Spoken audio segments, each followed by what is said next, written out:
I always say to people about the mentality of a bodybuilder, you have to have, something has to be triggered inside of you. You can't be normal.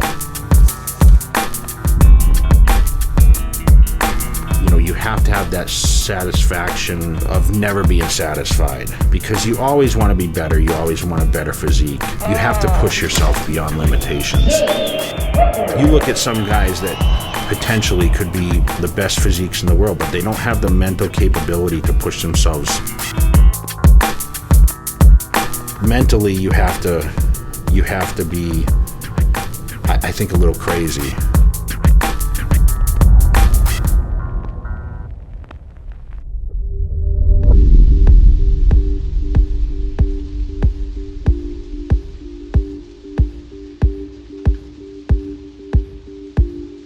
You don't understand the benefits of being a normal person until you look at someone like me who, you know, can't buy clothes off the shelf, can't eat normal places to eat, can't ride in certain size cars, can't ride in certain size airplane seats, going to hotels overseas, staying in small beds, trying to fit in small showers. It's hard to shop, it's hard to go out to eat, it's hard to travel. So, I mean, when you're 290 pounds, it's very difficult to do a lot of things.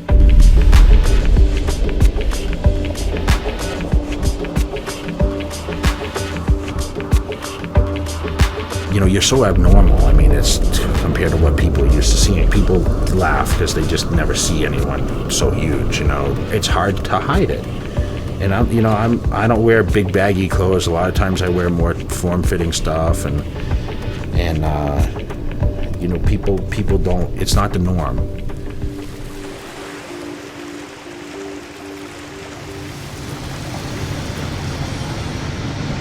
You have certain places where you grow up and you're like, I want to be there. I mean, this is one of those places. I came to Vegas the first time in '97. I fell in love with it, you know. And that was before it was built up even the way it is now. But what other place can you go in 24 hours a day? You just wake up and decide, I want to go do this, or I want to go do that. Like, I want to eat. I want to go work out. I want to go see a movie.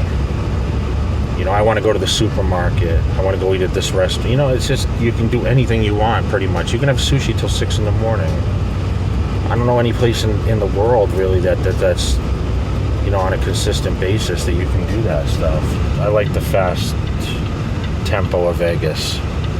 I couldn't live in a slow environment. People always ask me, you ever going to move back to I could never go back to the slow pace, you know? People ask me, how do you train and focus in Vegas when there's so many outside things pulling at you? And I think that I thrive on that. I love to be able to know that most people can't do that. I mean, I love to be able to have that at my fingertips, even though I never take advantage of it.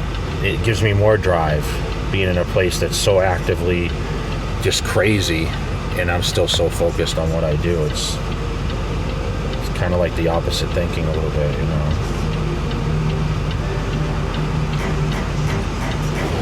Here we are.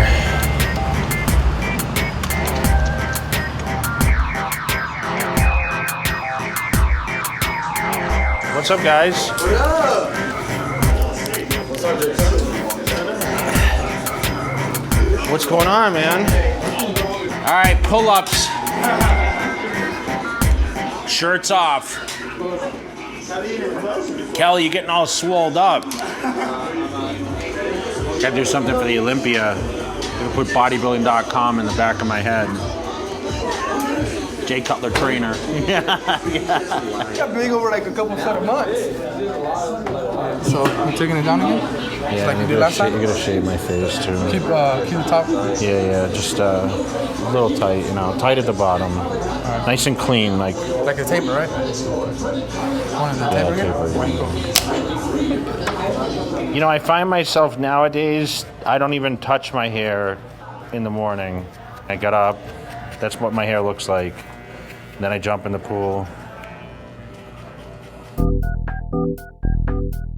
Traveling and being Jay Cutler, it's not an easy thing. Everywhere you go, you're noticed, and of course, you're in demand. People say, what do you do for a living? I said, I eat, sleep, and train, and that's it. I kind of joke like that because it does seem like that a lot of times, but there is some fun built in there. But I never looked at myself and said, I'm so obsessed because I always seem to have some sort of balance in there, and I always realized that this is a career, and obviously if you go at it full tilt all the time, you're going to burn yourself down. So you have to set a certain pace for yourself to the point where you're continually moving forward and being great. Right there, you want to take It's good, right? It's good. Want some Joe? No. I'm going to take a shower and clean up.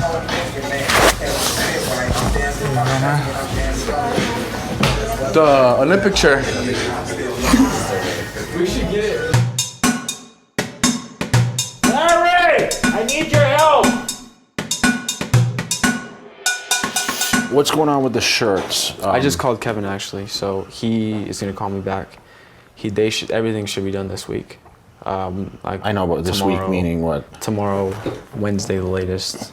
Honestly, I believe they're done. Usually, like I show up at like. When he wants to? No, 9 and 10. When he wants to show up. 9 and 10. It depends if he goes out the night before. No, I don't even go out anymore. I just work at night. That's it. Every day it's different. You know, I say, pay this bill. Okay, you're going to call these people. It's, you know, it's literally I sit in the kitchen and I scream to him, hey, you know, do this, do that, you know. Yeah. So he's trying to do a job that probably takes 3 or 4 people.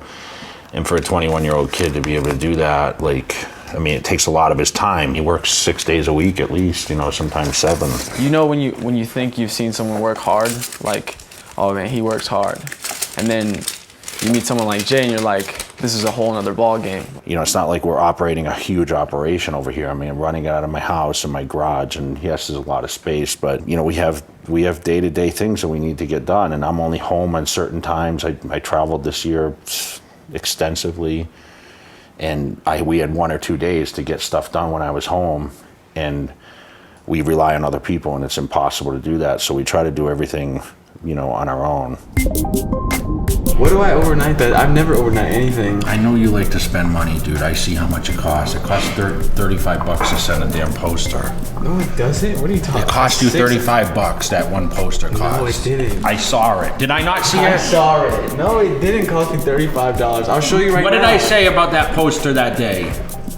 Don't lie. Yes, I did see that it said that. Oh, you said that. I have no choice. That's what they choose. Whoa, okay, was it a poster in a large box? No, it was a poster. By itself? Yes. And it cost $35? Yes. Okay, I'll pull it up right now. And if it's $35, then you can have my check. Yeah. You can have my whole It's check. gonna come out of your pay. Don't start, Monique. I'm in a bad mood. Even Larry said I came out in a bad mood this morning. I mean, that's the thing. You run with the crew, and there's time when we play and there's time when we work, and this is all business now. I mean, I admit half my life is playtime. 3/4 of my life is playtime. But when it comes down to get the business and the business is now, I mean, we have no time for fun.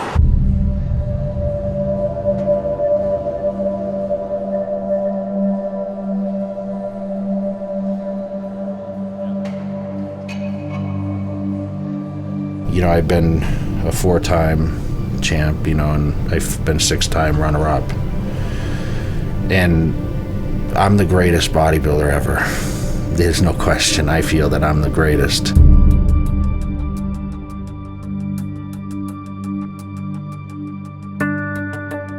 I still want to compete at my best, even at the age that I'm at. And, you know, people say past your prime. I mean, I don't know if there's any past your prime. When I'm still competitive, you don't want to think about that. You're not going to go into a show and say, well, I'm past my prime. I'm just doing it for the, you know, just to stand up there. That's not how